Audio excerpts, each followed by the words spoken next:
Meu nome é Stephanie e hoje no Livro Aberto nós vamos falar sobre o Evangelho segundo Jesus Cristo, do José Saramago. Esse livro foi lançado em 1991, anos depois o José Saramago ganhou o Prêmio Nobel de Literatura. E esse é o livro mais polêmico do José Saramago. Acho que o Caim também é polêmico justamente por tocar nessa questão da religião. O Evangelho segundo Jesus Cristo faz uma releitura da vida de Jesus. E como todo mundo sabe, o Saramago ele é ateu. E o Caim também faz uma releitura sobre a vida de Caim. Se não me engano, Caim foi publicado bem depois do Evangelho segundo Jesus Cristo. Portugal é um país muito católico, choveu críticas. Então, tipo, vou dizer a mesma coisa que eu disse que em Caim, que se você é muito religioso, assim, você não vai, você vai se sentir ofendido com o livro. Eu acho que é uma obra que deve ser lida, ela é uma obra-prima muito bem escrita, assim, tipo, muito tocante também, mas, assim, é difícil, né, para quem é religioso, assim, não se ofender com algumas coisas. Então, o José Saramago, ele, assim, sofreu tantas críticas. Ele foi, inclusive, vetado de um prêmio que ele foi morar nas ilhas Lanzarote, em Lanzarote, no arquipélago das Ilhas Canárias. E ele ficou morando lá, né, porque ele não aguentava, né, tipo, tantas críticas, né, a respeito do livro dele. Eu vou falar sobre esse livro, vou falar agora um pouco sobre a história.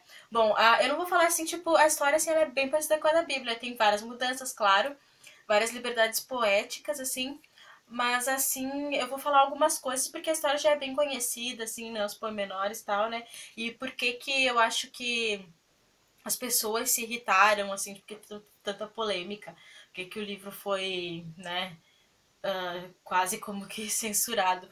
Bom, o livro ele conta desde o início da concepção de Jesus e conta assim a infância e adolescência de Jesus, que é uma coisa assim que aqui o Saramago, né, imaginou que poderia ter acontecido na infância e na adolescência de Jesus, porque é uma coisa que, pelo que eu ouvi falar na Bíblia, não conta, né? Conta assim, Jesus nasceu, depois conta lá ele como adulto já, né? Assim, tipo, fazendo milagres, coisas assim, né? E aqui conta desde a infância, conta assim quando a Maria estava grávida. É uma coisa que é importante eu falar aqui, que é quando a Maria estava grávida, vem um mendigo na casa dela pedir um pouco de comida e ela deu em uma tigela e quando ele devolveu essa tigela ele botou areia dentro e aquela areia era bem luminosa. Essa tigela ela tem um papel importante que ela permeia o livro todo, ela aparece e ela mostrou pro marido dela, chamaram os anciãos. Me esqueci de dizer uma coisa que o mendigo falou que ele sabia que ela estava grávida e que ele era um anjo. A gente fica na dúvida, assim, se ele é um anjo mesmo. Mas eu vou falar mais um pouco sobre isso depois. Os anciãos pegam e resolvem, como eles não sabem se aquilo é de Deus ou do mal, eles resolvem enterrar aquela tigela. Eles enterram aquela tigela com a terra brilhosa bem fundo e ali cresce uma planta, sabe? Que eles não conseguem, eles cortam, tiram e a planta não sai de jeito nenhum, tentam cortar e então eles deixam aquela planta onde está a tigela. Então essa tigela é uma coisa assim importante. Quando Jesus aqui no livro tá adolescente, com uns 13, 14 anos, ele vai embora de casa e que ele quer saber do passado dele, de onde ele nasceu, e ele conhece um pastor. E um pastor assim misterioso que fala assim que sabe que ele é filho de Maria e de José e ele estranha, ele fala: "É porque eu te conheci eles, teus pais, né?" Ele estranha no início, né? Depois esse pastor assim, Jesus pede se pode trabalhar com esse pastor. E o pastor diz que sim. E Jesus começa a estranhar que esse pastor assim de ovelhas, ele não tem assim, nem ele trabalha noite e dia, mas não tem nenhum chefe, não tem assim alguém para quem ele trabalha. Ele só trabalha assim num ciclo assim sem entregar nada lã para ninguém, nem nada, tipo, parece que o trabalho assim não tem um propósito, simplesmente vão trabalhando. Outra coisa que é importante falar é que quando o pastor forjou que os pastores seguram o cajado para Jesus, o cajado estava bem quente, né? O pastor deu para Jesus, Jesus assim, quase queimou a mão. E ele pensou: como é que o pastor me deu esse cajado quente e não queimou a mão, né? Então a gente aí já começa a suspeitar de quem seria esse pastor. E Jesus começa a suspeitar porque o pastor não faz as orações que os judeus têm que fazer todo dia. Ele começa a pensar que talvez ele seja um estrangeiro. Daí ele fala pra ele, né, porque que ele vai embora, porque ele não cumpre suas orações, de fazer as orações. Daí a gente acaba descobrindo que a gente já suspeitava, Jesus não tem certeza, né? A gente também não tem certeza, mas a gente acaba assim descobrindo junto com Jesus que na verdade o pastor é o diabo. Ele fica assim 4 anos assim trabalhando com esse pastor, assim. Mas só que assim aqui nesse livro a figura do diabo ela é bem passiva, assim, até às vezes meio que benevolente, talvez seja exagero dizer. Mas assim, tem uma parte que o pastor fala de Deus, né? Ele até aqui que é interessante. O diabo, né, que é o pastor, fala assim: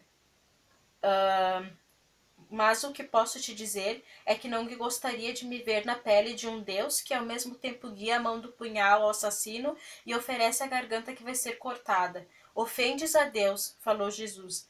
Deus não dorme. Um dia te punirá. Ainda bem que não dorme. Dessa maneira, evita os pesadelos do remorso. Assim, tipo aqui na história, assim, dá pra ver assim que Saramago põe assim Deus como alguém bem vilanesco, bem assim vingativo e o demônio já assim uma figura mais passiva, assim, então tem essa troca assim, né, dos papéis, vamos dizer assim, né? Mas Jesus continua com o pastor mais um tempo porque ao mesmo tempo que ele tem medo, ele fica meio fascinado. Assim, eu não vou falar todos os pormenores da história, né? Que já é conhecido, mas algumas coisas diferentes tem no livro, tipo, uma coisa assim que eu acho que deve ter incomodado bastante as pessoas, assim, foi que quando Jesus conhece a Maria Madalena, eles assim viram um casal. Eles, assim, eles não se casam, mas eles vivem junto como um casal. Isso com certeza deve ter ofendido muitas pessoas, principalmente por ter, assim, cena descritiva, assim, de sexo, né? Então, com certeza deve... Isso, né, é um assunto bem espinhoso, né? Com certeza deve ter ofendido muito. Então, um dia, voltando lá pra Maria, tipo, Jesus volta quando ele já sabe que ele é o filho de Deus, que ele tem um propósito, ele começa a fazer milagres, assim, a mãe dele, a Maria, os irmãos não acreditam nele, sabe? A única que acredita é Maria Madalena. Ela, assim, mais do que mulher, assim, dele, ela é bem confidente, ela é, assim, tipo, como que dizer, a primeira discípula, porque ela sempre acreditou nele, e é com ela que ele confidencia tudo, tipo as conversas dele, tudo, e a família dele não acredita. Daí a tigela continua enterrada lá na frente da casa de Maria, onde ela vê aquele anjo que a gente não sabe bem, né, se é um anjo, se é um demônio, né? Aquele anjo pega e tira a planta e daí a tigela fica como era antes, uma tigela assim, sem a luminosidade, sem a terra brilhosa, assim como era, e a Maria pega e guarda a tigela. E aí quando o filho dela vai lá, que ela fala que não acredita que ele seja o enviado de Deus, ela diz para ele escolher uma tigela, né, para ele levar. E ele escolhe justamente essa tigela aí que tava com a terra luminosa, mas agora é uma tigela normal. E ela falou: Ah, agora eu vi que tu escolheu a tigela do diabo. Ela falou assim, tá? Ele levou a tigela. Outra coisa que é bem importante aqui quando Jesus vai conversar com Deus em uma barca no meio de um nevoeiro e nessa barca chega um outro convidado para conversa, que é o pastor, que é o diabo, né? E ele Jesus fala, vamos ficar chamando ele de pastor para não ficar toda hora falando o nome do inimigo. E ele é bem passivo na conversa, como eu falei antes, ele fica só assim ouvindo a conversa, assim. E essa parte que tá Jesus, Deus e o diabo na barca é uma assim é a melhor parte do livro, assim, é muito bem escrita. E aqui a gente vai ver uma crítica bem forte do Saramago, principalmente à Igreja Católica, à religião, às religiões, mas principalmente à Igreja Católica. Então aqui é um assunto assim mais espinhoso, né, da parte, uma das partes mais espinhosas do livro, porque vai mostrar assim Deus assim de uma maneira assim inversa do que estamos habituados a ver, assim, como Deus benevolente, né? Então, essa parte deles conversando na barca é, assim, né, muito bem escrita, muito bem feita. Eu vou falar um pouquinho sobre isso. E vou falar sobre a crítica sobre o catolicismo que tem nessa parte. Deus fala, né, que como Jesus vai morrer, que ele vai ter que precisar passar por um martírio, porque desse martírio vai surgir, ele não vai ser, Deus não vai ser só Deus dos judeus, dos hebreus, vai ser Deus de uma igreja católica. Tá vendo aqui que a crítica forte à igreja católica, né? Deus precisava morrer para nascer a igreja católica. E aqui Jesus pergunta, né? De Deus fala que vai ter um preço alto, muitas pessoas vão morrer, mas assim o martírio vai fazer afervorar a fé das pessoas. E então, aqui tem uma parte que fala que é interessante falar aqui, ó. Jesus fala para Deus, me digas quanto de morte e de sofrimento vai custar a tua vitória, com quanto de sofrimento e de morte pagarão as lutas que em teu nome e no meu os homens vão crer e travarão um contra os outros. Então vão ter assim, muitas, assim, tipo, muitas pessoas vão morrer, né?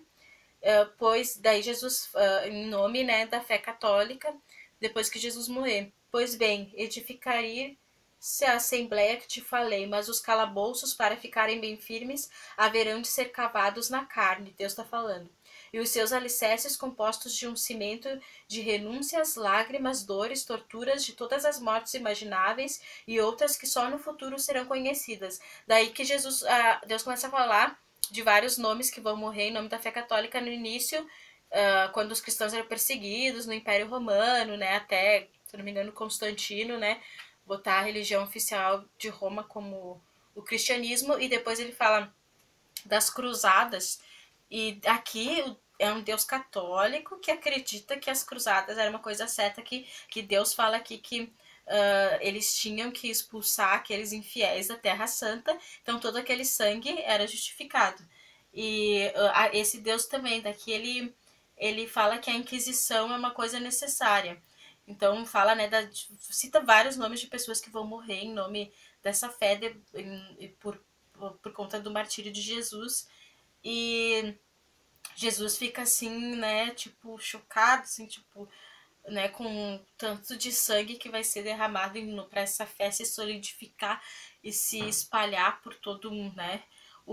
E daí o diabo fala assim, ó, que ninguém em seu juízo perfeito pode acusar ele dessas mortes, dizer que ele é o responsável, porque se for ver, essas mortes as próprias pessoas vão cometer em nome de uma fé, da fé. Então, eles dizem, eu não tenho nada a ver com isso. Eles mesmos estão matando, eram perseguidos, agora matam outros em nome da fé católica. Então, tá vendo a crítica bem ferrenha à Igreja Católica a um país assim, Portugal é um país bem católico, né?